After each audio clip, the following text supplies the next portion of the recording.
Hello and welcome back to another video.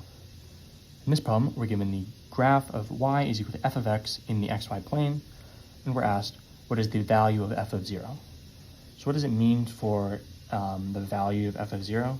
Well, if y is equal to f of x, then f of 0 is the value of y when x is equal to 0, right? Because we've plugged in 0 into f of x, and we're looking at the y value of that.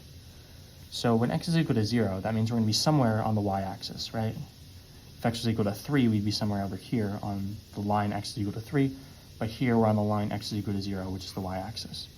And we're looking, where does this function intersect the y-axis, this vertical line? And we get this point right here. What is this point?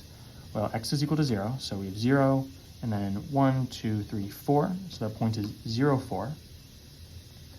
So this is the intersection point between the function and the line x is equal to 0.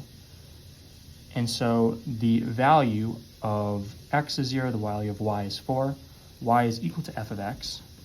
So f of 0, therefore, is the value of y, which is 4. This is going to be D as your final answer.